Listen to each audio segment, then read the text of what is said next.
नमाज में सूरतों को किस तरतीब से पढ़ना चाहिए, उसके बारे में 3 मसाइल जाने।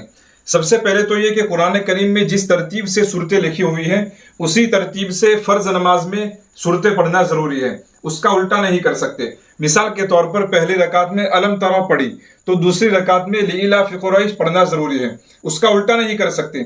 यानी पहली रकात में लिइलाफि कुरैश पढ़ी और दूसरी रकात में अलम तरा पढ़ी, इस तरीके से उल्टी तरतीब से पढ़ना मकरूह है, तहरीमी है। तो पहला मसला यह है कि कुरान करीम में जिस तरतीब से सूरतें लिखी हुई है उसी तरतीब से पढ़ना जरूरी है। दूसरा मसला यह है कि एक सूरत को छोड़ना मकरूह है। मिसाल के तौर पर पहली रकात में अलम तरा पढ़ी तो दूसरी रकात में अरअयतल लज़ी नहीं पढ़ सकते, बीच में सिर्फ एक सूरत को नहीं छोड़ सकते। या तो 2 सूरतें छोड़नी चाहिए या बिल्कुल एक सूरत भी नहीं छोड़नी चाहिए।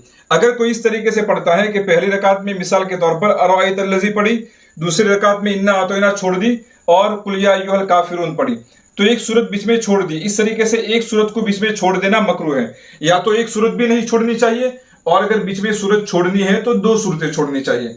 तीसरा मसला यह है कि अगर भूल से तरतीब छूट गई, मिसाल के तौर पर पहली रकात में कुल या अय्युहल काफिरून पढ़ी, दूसरी रकात में इज़ा जा पढ़नी चाहिए थी लेकिन इन्ना अतौना शुरू कर दी, तो अब मसला यह है कि जो सूरत शुरू कर दी है उसी को मुकम्मल करना चाहिए। यानी कि भूल से अगर तरतीब का लिहाज नहीं रखा गया और कोई सूरत शुरू कर दी तो अब उसी सूरत को मुकम्मल करना चाहिए। कोई भी सूरत शुरू करने के बाद उसको छोड़ करके दूसरी सूरत शुरू करना मकरूह है।